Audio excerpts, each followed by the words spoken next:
Thank you for this opportunity brother. Voice ஆடியபிளா இருக்கா பிரதர்? ஆடிபிள் பேசுங்க.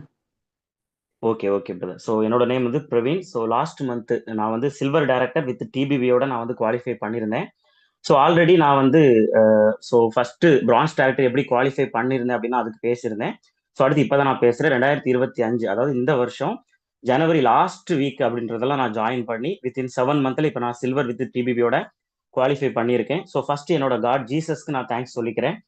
ஸோ அது மட்டும் இல்லாமல் நான் வந்து லாஸ்ட் 7 மந்த்ல பார்த்தீங்கன்னா நிறைய ஸ்ட்ரகிள்ஸ் ஃபேஸ் பண்ணியிருந்தேன். ஏன் அப்படின்னா நான் இந்தியாவில் இல்லை சவுதியில இருந்து நான் பண்ணேன் அப்படின்னு எல்லாருக்குமே நான் சொல்லியிருந்தேன். ஏன்னா பிரான்ஸ் குவாலிஃபை பண்ணது நான் ஜாயின் பண்ணி 58 டேஸ்க்குள்ள நான் குவாலிஃபை பண்ணி டிபிபியோட நான் பேசியிருந்தேன் அந்த மீட்டிங்ல.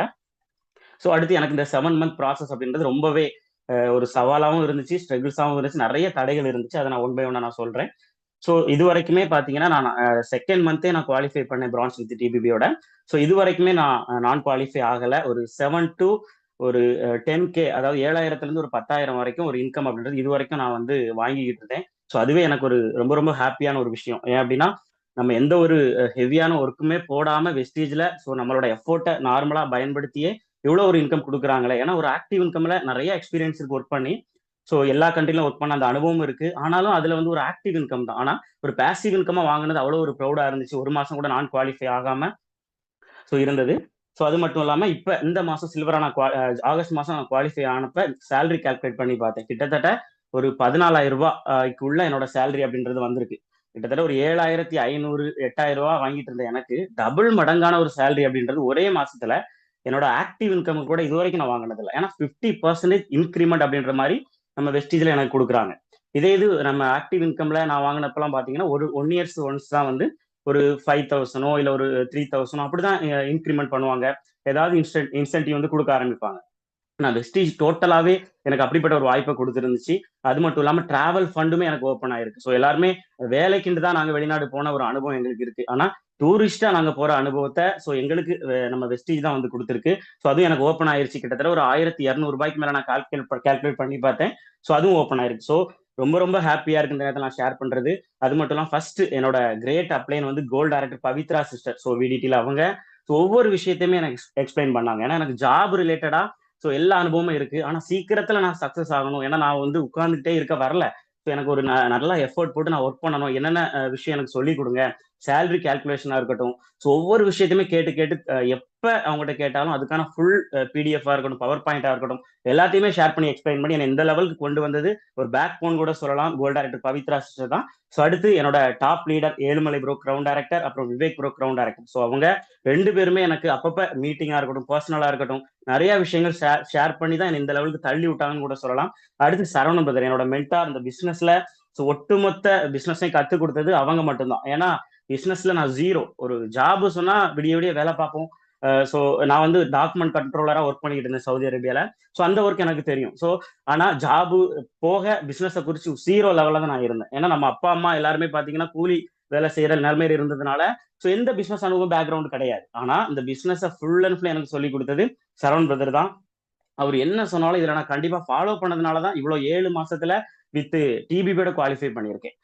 எல்ஓபிக்கு கொஞ்சம் பாயிண்ட் தான் மிஸ் ஆயிரும். அதுவும் இந்த மாசம் பாத்தீங்கன்னா கோல்டு இல்ல ஸ்டார் அடிக்க தேவையான டீமும் அதுக்கான பிசினஸுமே என் டீம்ல நடந்துகிட்டு இருக்கு. ஸோ இந்த மாசம் எண்ட்ல கூட நான் வந்து கோல்டு டைரக்டரோ ஸ்டார் டைரக்டரோ ஆனா கூட அதுக்காக கூட நான் பேச வரேன் நான் நம்புறேன். ஏன்னா இது சரவணன் சொல்றத ஒவ்வொன்றுமே நான் ஃபாலோ பண்ணணும் தான் சொல்லுவேன். அவங்க லாஸ்டா கூட அந்த இந்த மந்த் ஸ்டார்ட்டுக்கு முந்தின மந்த் அந்த லாஸ்ட் டே ஒரு டைரக்டர் மீட்டிங் வச்சாங்க. ஸோ அப்போ வந்து நான் 100 PV அடுத்த நாள் மந்த் ஸ்டார்ட் ஆகுது, 100 PVக்கு ப்ராடக்ட் நம்ம வாங்கி வச்சுக்கலாம் அப்படின்னு நான் கார்ட்ல சேவ் பண்ணி வச்சிருந்தேன். ஆனா சரவண் பிரதர் அந்த மீட்டிங்ல என்ன ஷேர் பண்ணாங்கன்னா 200 PV நீங்க பை பண்ணுங்க. ஸோ டைரக்டர் லெவல்ல இருக்கிறவங்க ஆக்டிவ் டைரக்டர் நீங்க பண்ணுங்க. ஸோ அதுதான் உங்களுக்கான பிசினஸ்ல ஒரு growth-அ கொடுக்கும் அப்படின்னு சொன்ன உடனேயே நான் உடனே மறுபடியும் பொருளை தேட ஆரம்பிக்கிறேன். ஏன்னா அது பொருள் இருக்கோ இல்லையோ அவர் சொன்னார் அப்படின்னா கண்டிப்பா ரிசல்ட் அப்படின்றது பின்னாடி கிடைக்கும். ஏன்னா அவர் ஜெயிக்க போறவர் சொல்லல, ஜெயிச்சவர் சொல்றாரு அப்படின்ட்டு மறுபடியும் 200 PVக்கான அந்த ப்ராடக்ட்டை நான் பை பண்ணி அந்த பேனர்லயுமே நான் வந்தது அவ்வளவு எனக்கு ஒரு ஹாப்பியா இருந்துச்சு. ஏன்னா அந்த ரிசல்ட் பின்னாடி கண்டிப்பா தெரியும் அப்படின்னு எனக்கு தெரியும். ஸோ எனக்கு இந்த பிசினஸ்ல ஃபுல் அண்ட் ஃபுல் கத்துக் கொடுத்தது சரவண் பிரதர் தான். ஸோ அது மட்டும் இல்லாம நம்ம சில மோட்டிவேஷன் லீடர்ஸா இருக்கட்டும், மோட்டிவேஷன் ஸ்டோரி எல்லாம் நம்ம தேட ஆரம்பிப்போம். ஆனா அது எல்லாமே விட ஒரு 10 நிமிஷம் சரவண் பிரதர் இந்த மீட்டிங் நம்மகிட்ட பேசுறாரு. ஸோ அந்த மீன் மெயில பேசுறாரு. அது அது கூட நமக்கு தேவையான மோட்டிவேஷனை கொடுத்து இந்த பிசினஸை தொடர்ந்து ரன் பண்ண வைக்கிறதுக்கு. ஸோ அவருக்கு இந்த இடத்துல கண்டிப்பா நான் தேங்க் பண்ணிக்கிறேன். அவர் இல்லைன்னா அவர் டீம் இல்லைன்னா நான் அந்த இடத்துல கண்டிப்பா இல்லை அப்படின்றதை பதிவு பண்ணிக்கிறேன். ஸோ இவ்வளவு நேரம் நான் வந்து ஷேர் பண்ணேன். ஸோ அது மட்டும் இல்லாம எவ்வளவு ஸ்ட்ரகிள்ஸ் அப்படின்னா, ஏன்னா நான் வந்து இப்பதான் வெக்கேஷன் இந்தியா வந்திருக்கேன் இந்த மாசம். ஆனா போன மாசம் வரைக்குமே நான் சவுதி அரேபியால தான் இருந்தேன். அப்ப இந்த சில்வர் டைரக்டர் வித் டிபிபிக்கான ஃபுல் எஃபோர்ட் அப்படின்றது நான் சவுதி அரேபியால வச்சு போட்டதுதான். அப்ப சவுதி அரேபியா கிளைமேட்டா இருக்கட்டும், அந்த சுச்சுவேஷனா இருக்கட்டும், எப்படிப்பட்டது அப்படின்னா நினைச்சா கூட ஃபீல்ட் ஒர்க் பண்ண முடியாது. இப்ப அதர் ஸ்டேட் பீப்புளோ இல்ல அதர் டிஸ்ட்ரிக்ட் பீப்புளோ நம்ம இந்தியாவில் உள்ளவங்கள கூட அங்க பார்க்க முடியாது. அதர் கண்ட்ரி பீப்புளை தான் பார்க்க முடியும். அப்ப நம்ம நினைச்சு இப்ப நம்ம நம்ம இங்க இந்தியால இருந்தா என்ன பண்ணுவோம், பக்கத்துல எல்லாம் உட்காந்து பேசி பேசியே கண்டிப்பா ஆள உள்ள இறக்கி இருப்போம். ஆனா அங்க நாங்க நினைச்சா கூட பேச கம்பெனி விட்டு வெளியே வந்தா other country people, Sudan people, Jordan people, Turkey people, இப்படித்தான் நிறைய பேர் இருப்பாங்க. அப்ப ஃபீல்ட் ஒர்க் ஜீரோ. ஸோ அதை நம்ம தாண்டணும். ஆனா இதுல எப்படி ஜெயிக்கிறது ஒரு கேள்விக்குறி எனக்கு முன்னாடி வந்து நினைச்சு. அதுக்கடுத்து சவுதி அரேபியா பொறுத்த மட்டும் வாட்ஸ்அப் கால் வந்து பேன் பண்ணிருப்பாங்க. நீங்க நெட்ல பார்த்தா கூட தெரியும். வாட்ஸ்அப் மெசேஜ் பண்ணிக்கலாம், எல்லாம் பண்ணிக்கலாம். வாட்ஸ்அப் கால் அலௌட் கிடையாது. அப்ப நாங்க என்ன பண்ணுவோம், எக்ஸ்டர்னலா விபிஎன் யூஸ் பண்ணி வாட்ஸ்அப் கால் பண்ண ஆரம்பிப்போம். ஆனா அதுல என்ன ப்ராப்ளம் வரும் அப்படின்னா, அதர் வெப்சைட், அதாவது சவுதி கவர்மெண்ட் வந்து என்ன பேன் பண்ணிருப்பாங்க, ஒரு சில அன்வான்ட் வெப்சைட்லாம் அதுக்குள்ள தெரியாம போனா கூட எங்க ஐடியில வந்து அது ரெக்கார்ட் ஆக ஆரம்பிக்கும். அது நிறைய பேருக்கு பாதிப்பு வந்திருக்கு. ஸோ அப்ப நாங்க என்ன பண்ணுவோம், விபிஎன் இன்ஸ்டால் பண்ணிட்டு வாட்ஸ்அப் கால ரெக்ரூட்மெண்ட் பண்ணிட்டு உடனே அன்இன்ஸ்டால். ஒரு நாளைக்கு ஒரு 15 வாட்டியாவது ஆப் அன்இன்ஸ்டால் பண்ணி இன்ஸ்டால் பண்ண அனுபவம்லாம் எனக்கு இருக்கு. ஏன்னா ஸோ அது ஆப்பை கூட நான் வச்சுக்கிட்டு இருக்க கூடாது செல்லுல. ஏன்னா அங்க 5G இருக்குன்னா டக்கு டக்குன்னு ஸோ நான் இன்ஸ்டால் பண்ணி அப்படி கை ஆட்டோமேட்டிக்கா விரல் அப்படி மூவ் ஆக ஆரம்பிச்சிடும். ஸோ அதையும் தாண்டி தான் இதுல நான் அந்த லெவலுக்கு வந்திருக்கேன். அதுக்கடுத்து சோஷியல் மீடியாவை ட்ரை பண்ணலாம்னா இந்தியால இருந்தா கூட 2 3 நம்பர் பேன் ஆனா வச்சுக்கலாம். ஆனா ஒரே இந்தியா நம்பர் ஒரு சவுதி நம்பர் தான் ஒரு மொபைல போட முடியும். அப்ப அந்த இந்தியா நம்பரே பேன் பண்ணிட்டாங்க ஒரு 3 நாள்ல. பேன் பண்ணிட்டாங்க. ஸோ என்னால மெட்டா அப்ப வந்து என்ன ஆகுதுன்னா வாட்ஸ்அப்ல என்னால ரெக்ரூட்மெண்ட் பண்ண முடியாது. ஸோ அதுக்கடுத்து சோஷியல் மீடியாவை பொறுத்தவரை ஃபேஸ்புக், இன்ஸ்டாகிராம், ஸ்னாப்சாட் எல்லாத்துலயுமே பண்ண முடியாது. எனக்கு நம்பர் மட்டும்தான் ஒர்க் ஆகுதே தவிர அந்த சோஷியல் மீடியாவோ மொத்தமா பேன் பண்ணிட்டாங்க. ஸோ அப்ப அதை எனக்கு அடுத்த நம்பர் கூட கையில இல்லை. ஸோ அப்ப அதை தாண்ட வேண்டிய ஒரு சூழ்நிலை. எல்லாருக்குமே வாட்ஸ்அப் கால் தான் நான் ரெக்ரூட்மெண்ட் பண்ணி அத்தனை டீமை உள்ள இறக்கி இவ்வளவு தூரம் கொண்டு வந்தேன். ஸோ இன்னொரு பிரச்சனை கூட நான் ஃபேஸ் பண்ண வேண்டியது இருந்துச்சு. நான் வந்து ஒர்க் பண்ணிக்கிட்டே எம்பிஏ லாஸ்ட் இயர் இந்த வருஷம் எனக்கு. ஸோ அப்ப அது அசைன்மெண்ட் எழுதணும், அது கிளாஸ் இருக்கும், இதையும் தாண்ட வேண்டிய ஒரு சூழ்நிலை. அந்த படிப்பு கூட ஏதாவது ஆயிருமோ அப்படிலாம் நான் ஃபீல் பண்ணது உண்டு ஸ்டார்டிங்ல. ஆனா அதையும் தாண்டி இந்த இடத்துல நான் சில்வரா குவாலிஃபை பண்ணியிருக்கேன். ஃபைனலா ஒன்னே ஒன்று என்னன்னா, சவுதி டைமும் சரி இந்தியா டைமும் சரி 2.5 மணி நேரம் நாங்க சவுதி அரேபியால வந்து பின்னாடி இருக்கிறோம். அதாவது 8 மணிக்கு மீட்டிங், நீங்க நம்ம எல்லாம் சாப்பிட்டு எடுத்து ரிலாக்ஸா நீங்க ஆரம்பிப்பீங்க. எனக்கு 5 மணிக்கு ஆஃபீஸ் முடிஞ்சு 5:30க்கு நான் மீட்டிங்ல உட்காரணும். ஆனா மீட்டிங்ல உட்கார்ந்தேன் அப்படின்னா அடுத்து ஒரு 7 o'clock வரைக்குமே எனக்கு போகணும். அட்டெண்டன்ஸ் ட்ராக் பண்ணணும், டீம் கிட்ட மீன்வேல் பேசணும். இது எல்லாமே 7 மணி. அதுக்கடுத்து நான் சமைச்சு தேவையானதை ப்ரிப்பேர் பண்ணி ஸோ இது எல்லாமே தாண்டி இந்த இடத்துல இவ்வளவு சீக்கிரம் அச்சீவ் பண்ண முடிஞ்சிருக்கு அப்படின்னு கூட நான் பதிவு பண்றேன். சரி, ஏன்னா இது full and full surround support. So அதுவும் இல்லாம நான் என்னோட எய்ம் தான். நம்ம இப்ப அமெரிக்கால இருந்தா ரெக்ரூட்மெண்ட் எடுக்கிறது வேணா கஷ்டமா இருக்கும். ஏன்னா அங்க ஃபியூ பீப்புள்ஸ் தான் இருக்கிறாங்க, லேக்ஸ் பீப்புள்ஸ் தான் இருப்பாங்க. ஆனா நம்ம இருக்கிறது இந்தியால எத்தனையோ கோடி பேர், அதுவும் தமிழ்நாட்டுல எத்தனையோ லட்சக்கணக்கான பேர் இருக்காங்க. ஒருத்தவங்களானா இன்னொருத்தவங்க இருப்பாங்க. அதனால ரெக்ரூட்மெண்ட்டுக்கு பிரச்சனை இல்லை. இதை நம்பி என்னை நம்பி மட்டும்தான் நான் இறங்கினேன். ஏன்னா எனக்கு சாதகமான சூழ்நிலை அப்படின்னு ஒண்ணு கூட இல்லை. நான் விடணும் அப்படின்னு நினைச்சிருந்தா இதான் ஜாயின் பண்ண அன்னைக்கே இவ்வளவு பிரச்சனை இருக்கு, இது போட்டு எதுக்கு இந்தியா போயிட்டு ட்ரை பண்ணிக்கலாம். நான் வெக்கேஷன் வர்றது ஜூலை ஆகஸ்ட் இதான் பிளான் பண்ணியிருந்தேன். ஸோ இப்படி கூட ஆரம்பிக்கலாமா நான் யோசிச்சது உண்டு. ஆனா ஒருவேளை அப்படி நான் ஆரம்பிச்சிருந்தேன்னா இந்த இடத்துல டைரக்டரா கூட இருக்க முடியாது. இப்ப 5% லெவலோட தான் ஜாயின் பண்ணி ஸ்டார்ட் பண்ணியிருப்பேன். ஸோ ஆனா காட்ஸ் கிரேஸ் நான் வந்து அப்பவே ஜாயின் பண்ணி ஜனவரி லாஸ்ட்ல ஜாயின் பண்ணி என்ன ஆனாலும் சரி ஒரு கை பாத்துரலாம் அப்படின்ட்டு வெறித்தனமா ஒர்க் பண்ணதுனால மட்டும்தான் சில்வர் டைரக்டர் வித் டிபிபி இன் ஃபியூச்சர்ல டிசம்பருக்கு முன்னாடி கிரவுண்ட் டைரக்டர் ஆகணும் அப்படின்ற ஒரு லெவல் தான் நான் ஃபிக்ஸ் பண்ணி வச்சிருக்கேன். கண்டிப்பா நான் ஆவேன் கூட நான் இதுல பதிவு பண்ணிக்கிறேன். ப்ரோ நான் ஜஸ்ட் ஸ்கிரீன் கூட ஷேர் பண்ணவா, ஹோஸ்ட் கொடுக்குறீங்களா? Okay bro, sure. நான் கோ ஹோஸ்ட் கொடுத்துருக்கேன் பாருங்க. ஓகே.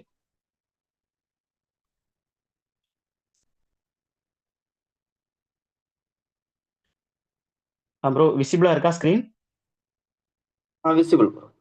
Okay bro.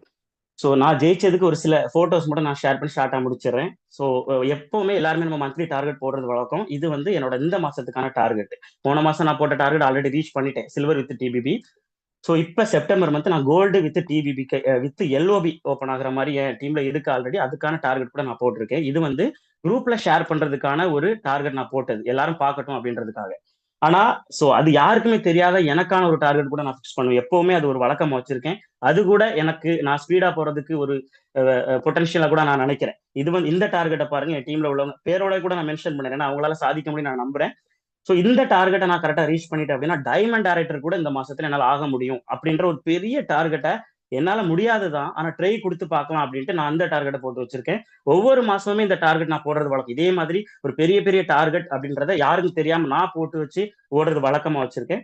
ஸோ அடுத்து பார்த்தோம்னா இது சரவணன் பிரதர் அன்னைக்கு தான் சொல்லியிருக்கிறாங்க மந்த் எண்ட்ல அந்த 200 PV பேனரை பார்த்தோன்னே எனக்கு அதுல ஒரு ஆர்வம், இதுல வந்துடணும். ஏன்னா ஸோ அவர் சொன்னார்னா கண்டிப்பா ஒரு சாத்தியம், ரிசல்ட் பெரிய ரிசல்ட் நான் பார்க்க முடியும், அவரை மாதிரி நானும் இன்கம்குள்ள போக முடியும். அதனால அந்த பேனர்ல அடுத்த நாளே வந்து 200 ஃபர்ஸ்ட் பேனர் ரிலீஸ் பண்ண அடுத்த நாளே நானும் வந்துட்டேன் அப்படின்றது ரொம்ப ஹாப்பியா ஃபீல் பண்றேன். ஸோ அதுக்கடுத்து நான் ஜெயிச்சதுக்கு இன்னொரு மெயினான ஒரு ரீசன் இதில் நான் பதிவு பண்றேன். நான் நிறைய லீடர்ஸ் வந்து எப்படி ஜெயிக்கிறதுன்னு கன்ஃபியூஸா இருப்பீங்க. ஸோ அதாவது இந்த இன்கிரெடிபிள் இந்தியா டூர் ஆஃபர், அந்த ட்ரிப் ஆஃபர் கூட வந்துச்சு. அதுல கூட நான் செலக்ட் ஆயிருந்தேன். கிட்டத்தட்ட ஒரு 4 ஃபாஸ்ட் 8 வந்து நம்மளோட போஸ்டர் ஐடியில கொண்டு வரணும். நானே ஜாயின் பண்ண புதுசு இந்த வருஷத்துல அப்படிங்கும்போது எனக்கே கன்ஃபியூஸா இருந்துச்சு. ஆனா கோல்ட் ரைட் பவித்ராஸ்ட டிஸ்கஸ் பண்ணி எப்படி பண்ணணும் நிறைய விஷயங்கள் அவங்க ஷேர் பண்ணாங்க. ஸோ அதே மாதிரி நான் அதுல செலக்டும் ஆயிட்டேன். கோவா ட்ரிப். அப்புறம் எனக்குள்ள ஒண்ணு தோணுச்சு, கம்பெனி எல்லாருக்குமே எல்லா மாசம் இதே மாதிரி ஒரு ட்ரிப் ஆஃபர் கொடுக்க மாட்டாங்க. அவங்க கொடுத்ததுனாலதான் மட்டும்தான் என்னால இதுல செலக்ட் ஆக முடிஞ்சிச்சு. அப்ப என் டீமை வித்தியாசமா நம்ம கொண்டு வருவோம் அப்படின்ட்டு இதே மாதிரியான இது பேனர், இது நான் எடிட் பண்ணதான், நான் கிரியேட் பண்ணி என் டீம் கிட்ட கொண்டு எனக்கு கீழே இருக்கிற லைஃப் லைன்ட்ட கொண்டு போய் சேர்க்கணுன்றக்காக நான் பண்ணது. ஃபர்ஸ்ட் ஜூலை மந்த் நான் ஸ்டார்ட் பண்றேன். புதுசா வர்றவங்க வந்து அவங்க 2 பேரை ஃபாஸ்ட் கொண்டு வரணும். பழைய எக்ஸிஸ்டிங் டிஸ்ட்ரிபியூட்டர் ஒரு 3 பேரை வந்து அவங்க கொண்டு வந்தா போதும். ஏன்னா இன்கிரெடிபிள் இந்தியாவுக்கு 4 பேர் கொண்டு வந்தோம், 3 பேர் இங்க கொண்டு வந்தா போதுன்ற ஒரு இதோட ஸ்பெஷல் கிஃப்ட் கண்டிப்பா நாங்க கொடுப்போம், என் பர்சனலாவே நான் கொடுப்பேன் அப்படின்ற மாதிரி நான் ரிலீஸ் பண்ணேன். ஸோ அதனால ஒரு பெரிய ஒரு லெவல் க்ரோத் நடந்துச்சு. இது கண்டிப்பா நான் வாழ்க்கையிலே மறக்க முடியாது. என்ன அப்படின்னா உஷா சிஸ்டர் 8% லெவல்ல ஜூலை மாசம் கிட்டத்தட்ட 1000 PVன்றது பிசினஸ் கொடுத்துருக்காங்க. அவங்க டீம் எல்லாரும் சேர்ந்து அவ்வளவு ரெக்ரூட்மெண்ட், அவ்வளவு ரீடைன்மெண்ட் நடந்துச்சு. 8% லெவல்ல ஜூலை மாசம் அவங்க இந்த ஷீல்டு அப்படின்ற ஸ்பெஷல் கிஃப்ட் வாங்கி அடுத்த மாசம் பிரான்ச் டைரக்டர் ஆயிட்டாங்க. ஸோ அப்பதான் எனக்குள்ள ஒரு பெரிய ஒரு தாக்கத்தை நான் உணர்ந்தேன். என்னன்னா நம்ம இப்படி பயன்படுத்தும் போது ஒரு 8% உள்ள லெவல் உள்ளவங்க அடுத்த மாசமே அவங்களால பிரான்ச் அடிக்க தேவையான அந்த கெப்பாசிட்டி, அந்த பொட்டன்ஷியலை நம்மளால வெளியே கொண்டு வர முடியும், இதை நம்ம சரியா பயன்படுத்தும் அப்படின்ட்டு. ஸோ அடுத்த மாசம் இந்த ஷீல்டு அப்படின்றது நாங்க கொடுத்தோம் நம்ம டீமுக்கு, டீம் சார்பா அவங்களுக்கு. ஸோ அடுத்த மாசம் இதே மாதிரியான ஒரு ஆகஸ்ட் மாசம் அதுக்கு நான் ஒரு பேனர் இதே மாதிரி கான்செப்ட் கண்டென்ட் எல்லாம் சேம் தான். ஏன்னா கண்டென்ட் மாத்தலாம், பட் வந்து இதுல ரிசல்ட் இருக்கறனால அதே ஒரு கண்டென்ட்டோட இதே மாதிரி பேனர் எடிட் பண்ணி ஷோ பண்ணி டெய்லி மீட்டிங் வைக்கிறது, பேசுறது, இதை குறிச்சே பேசிட்டு இருக்கிறது. ஏன்னா 8% லெவல்ல இருக்கிற ஒருத்தவங்களால ஒரு 1000 PV பிசினஸ் டீமோட கொடுக்க முடியுது அப்படின்னா அது ஒரு சாதாரண விஷயம் கிடையாது. ஏன்னா பிரான்ச் டைரக்டர் உள்ளவங்களே இதை நம்ம கொடுக்கும்போது திணறோம், கண்டிப்பா அது எல்லாரும் ஃபீல் பண்ணிருப்பீங்க. ஆனா அவங்களால கொடுக்க முடியுது அப்படின்றதுக்கு இது ஒரு மெயின் ரீசன். ஸோ இதை ஆகஸ்ட் மாசம் நான் மறுபடியும் இதே பேனர் எடிட் பண்ணி ஷேர் பண்ணி மீட்டிங் வச்சப்ப இவங்க பரானிகஸ்டர் என் டீம்ல இவங்க 8% லெவல்ல இருந்தாங்க. இவங்க இதுல செலக்ட் ஆகி ஸோ இவங்களுக்கான ஸ்பெஷல் கிஃப்ட் இது. ஸோ அப்ப இவங்களாலையும் ஒரு 1000 PV அப்படின்றது கொடுக்க முடிஞ்சிருக்கு. ஸோ இதனால 2 பேரு 1000 PV அவங்க டீமோட கொடுக்குற மாதிரியான ஒரு சிஸ்டம் அப்படின்றது என் டீம்ல ஆட்டோமேட்டிக்காவே நடக்க ஆரம்பிச்சு. இதனாலதான் என்னால சில்வரே ஆக முடிஞ்சிச்சு.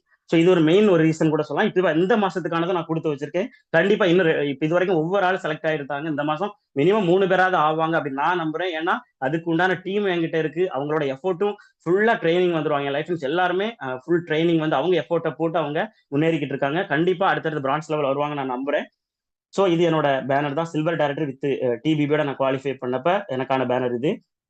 ஸோ இது இன்கிரெடிபிள் இந்தியா ட்ரிப். நானே புதுசு, ஸோ டூரிஸ்டா எந்த ஸ்டேட்டுக்கு கூட அதிகமாக நான் போனது கிடையாது. அதர் கண்ட்ரி வேலைக்கு வந்திருக்கேன். ஆனால் எனக்கு ஒரு ஃப்ரீயா ஸோ ஒரு டூர் ஆஃபர் நம்ம கம்பெனி தான் கொடுத்துச்சு. ஸோ அது கூட நான் சவுதியில இருந்தேன். ஸோ என் டீம்ல இன்னொருத்தவங்க அவங்க தான் போயிட்டு சூப்பராலாம் வீடியோலாம் எடிட் பண்ணி சூப்பரா போய் என்ஜாய் பண்ணிட்டு வந்தாங்க. ஸோ அதுக்கும் வெஸ்டீஜ் இந்த நேரத்தில் நான் தேங்க்ஸ் சொல்லிக்கிறேன். ஸோ இது நான் இதுக்கான பேனர் தான், நான் செலக்ட் ஆனதுக்கான பேனரு. ஸோ இது ஃபைனலா நான் சொல்லி ஒரே ஒரு விஷயத்த சொல்லி முடிக்க விரும்புறேன். எப்பவுமே நம்ம 100 PV கன்சிஸ்டன்சியை வந்து நம்ம ட்ராக் பண்ணி பழகணும். ஏப்ரல் மந்த் இதுல நல்லா பாத்தீங்கன்னாலே தெரியும், கிட்டத்தட்ட 13 பேர் தான் என் டீம்ல வந்து 100 PV பண்ணாங்க. ஆனா மே மாசம் 18 ஆயிருச்சு, ஒரு 5 பேர் கூட. அப்புறம் ஜூன் மாசம் பாத்தீங்கன்னா 16 ஆயிருச்சு, 2 பேர் இன்னும் கம்மியாயிருச்சு. ஆனா அதுல வந்து 60 PV 30 PVன்ற ஒரு கவுண்ட் அதிகமா இருந்துச்சு. அது எனக்குள்ள ஒரு ஃபீலை உண்டு பண்ணுச்சு, நம்ம டவுன் ஆகுறோம், இது இந்த பிசினஸ்க்கு அழகு கிடையாது அப்படின்ட்டு மறுபடியும் ஃபுல்லா உட்காந்து சில நேரத்துல சாப்பாடு தள்ளி போயிருக்கலாம், லேட்டா 12 மணி கூட ஆயிருக்கும். அந்த நேரத்துல நான் தூங்குறதுக்குலாம் உட்காந்து எடிட் பண்ணிக்கிட்டு இருப்பேன், ஏதாவது பிளான் பண்ணிக்கிட்டு இருப்பேன், ஏதாவது பிபிடி போட்டுக்கிட்டு இருப்பேன், மீட்டிங் ஏதாவது எடுக்கிறதுக்காக அப்படி. ஸோ அடுத்த மாசம் எனக்கு ஒரு ரெக்கார்ட் மாதிரி வந்துச்சு. ஜூலை மாசம் 26 பேர், கிட்டத்தட்ட 10 பேர் எக்ஸ்ட்ரா 100 PV உள்ள வந்துட்டாங்க. ஸோ அதுக்கடுத்து ஆகஸ்ட் பாருங்க, போன மாசம் 31 பேர் அப்படின்ற கவுண்ட் வந்துருச்சு. இப்போ செப்டம்பர் மந்த் இன்னைக்கு டேட்டுக்கு ஸோ கிட்டத்தட்ட ஒரு 16க்கு மேல அதுக்குள்ள வித்தின் ஃபியூ டேஸ் தான் ஆயிருக்கு. அதுக்குள்ள என்னால வந்து தாண்ட முடிஞ்சிச்சு இத்தனை கவுண்ட். அதனால ஸோ 100 PV கன்சிஸ்டன்சி கவுண்ட் என் டீம்ல அதிகமா இருக்கு. கண்டிப்பா என்னால வந்து தொடர்ந்து நான் கிரவுண்ட் அடிப்பேன் அப்படின்னு நான் நம்புறேன். அதெல்லாம் வெஸ்டேஜ்க்கு நேரத்தில் இன்னொரு வாட்டி நான் தேங்க் பண்ணிக்கிறேன். ஏன்னா என் வீட்டு பக்கத்துல எல்லாம் ஒரு மெடிக்கல் ஷாப்ல வேலை பார்க்குற பிள்ளைங்களா இருக்கட்டும், இல்ல சூப்பர் மார்க்கெட்ல வேலை பார்க்குற பிள்ளைங்களாம் 7000 8000 9000 அவ்வளவுதான் சேலரி கொடுக்குறாங்க. ஆனா 8 மணி நேரம் நிக்கிறாங்க. அதெல்லாம் பார்த்து ஃபீல் பண்ண நாட்களும் இருக்குது. ஆனா எனக்கு ஃப்ரீயா, நான் ஆக்சுவலா போன மாசம்லாம் டிராவலிங்ல இருந்தேன். சரியா ஓரளவுக்கு தான் நான் எஃபோர்ட் போட முடியும். ஆனா அந்த எஃபோர்ட்டை வச்சே நிறைய பேர் விட்டு போயிருக்காங்க. ஆனாலும் இந்த டீமை வச்சு என்னால சில்வர் வித் டிபிபி இன்னும் கிரவுன் கூட ஆக முடியும் அப்படின்னா உங்களால் நிச்சயமா முடியும். இந்தியால இருக்கிறீங்க, ஸோ ஃபீல்டு ஒர்க் பண்ணலாம், எந்த வாட்ஸ்அப் கால் பேன் கிடையாது. ஸோ ஒரு நம்பர் பேன் ஆனா அடுத்த நம்பர் வாங்கிட்டீங்க போயிட்டே இருப்பீங்க. டைமிங் 8 மணினா ரிலாக்ஸா மீட்டிங் அட்டன் பண்ணலாம். இந்த வாய்ப்பை சரியா எடுத்து பயன்படுத்துங்க. இப்பவே நான் ஒரு 14,000 சேலரி அப்படின்றதுக்குள்ள போனதே ரொம்ப ப்ரௌடா இருக்கு, ரொம்ப ஹாப்பியா ஃபீல் பண்றேன். வெஸ்டேஜ் நேரத்தில் நான் தேங்க்ஸ் சொல்லிக்கிறேன். So thank you for this opportunity brother. Thank you. Okay, super Naveen. Naveen, உங்கள்ட்ட ஒரே ஒரு கொஸ்டின். இப்ப இந்த அளவுக்கு வேகமா வெறித்தனமா ஒர்க் பண்றதுக்கு உங்களுக்கு என்ன காரணம் இருக்கு? உங்க மனசு உங்களுக்கு என்ன தேவை இருக்கு? அதை நீங்க ஷேர் பண்ணீங்கன்னா மத்தவங்களுக்கும் அது புரியும். Okay brother. நான் Praveen brother, silver director Praveen. Okay brother. அதாவது ஏன்னா சொல்லுங்க சொல்லுங்க. ஓகே ஓகே, அதாவது சவுதி அரேபியாவா இருக்கட்டும் இல்ல எல்லா கம்பெனிலுமே ஆக்டிவ் இன்கம்ல ஒர்க் பண்ணி லைஃப் மாறல. நம்ம நினைக்கிறோம் ஒரு குறிப்பிட்ட லெவல் வந்து சேலரி நமக்கு வரும்போது நம்ம லைஃப் மாறிடும். ஒரு நல்ல ஒரு இன்கம் தான் எனக்கும் அங்க. ஆனா லைஃப் மாறிடும் நம்ம நம்பிக்கிட்டு இருக்கோம். அது கண்டிப்பா ஒரு முட்டாள்தனம் தான் நான் சொல்லுவேன். ஏன்னா நான் எக்ஸ்பீரியன்ஸ் பண்ணிட்டேன். ஒரு நல்ல ஒரு கம்பெனிலே ஒர்க் பண்ணியிருக்கேன், ஆனாலுமே லைஃப் மாறலாம். ஏன்னா ஆக்டிவ் இன்கம் அது வந்து நம்ம வேலைக்கு போகலன்னா சம்பளம் வராது. அப்பனா எனக்கு ஒரு பேசிவ் இன்கம் அடிஷனலா வரணும். அதுவும் இல்லாம என் லைஃபை மாத்தி போடுறதுக்கான ஒரு பொட்டன்ஷியல் இந்த இண்டஸ்ட்ரிக்குள்ள இருக்கு. ஸோ அதுவும் இல்லாம நான் சர்ச் பண்ணி எல்லாம் பார்க்க ஆரம்பிச்சேன். ஏன்னா உங்களை குறிச்சு பார்க்கும்போது கூட சரண் பிரதர் பார்க்கும்போது சேட் ஜிபிடியா இருக்கட்டும், ஜெமினியா இருக்கட்டும், ஏஐ டீப் திங்கா இருக்கட்டும், நிறைய பேர் தெரிஞ்சு எல்லாத்துலயுமே ரெக்கார்டு இருக்கு. சரண் பிரதர் யாருன்னு சர்ச் பண்ணா ஸோ கிட்டத்தட்ட 4,50,000 பேருக்கு இவர் டீம் லீட் பண்றாரு, மோட்டிவேஷன் லீடரா இருக்கிறாரு, இவ்வளவு இன்கம் வாங்குறாரு. ஆர்எஸ் ராஜன் சார் யாருன்னா எல்லாமே நெட்ல இருக்கு. ஸோ இந்த மாதிரி எனக்கு வரணும் ஒரு ஆர்வம். ஸோ உங்களை நாங்க தேடிக்கிட்டு இருந்தோம், என்னையே தேடணும், பிரவீன் யார் அப்படின்னு தேடணும் அப்படின்ற ஒரு ஒரு ஆர்வம் எனக்கு இருக்குது. அதனாலதான் இவ்வளவு வேகமா என்னால ஒர்க் பண்ண முடிஞ்சிச்சு. ஏன்னா 10ஓட 11 இருக்கிறத விட நான் தனியா யூனிக்கா தனியா நின்னாலும் தனித்துவமா தெரியணும் அப்படின்ற ஒரு நோக்கத்தோட ஓடுறேன். அதுதான் நினைக்கிறேன் brother. Thank you. Okay, thank you Praveen. ரொம்ப சூப்பர்.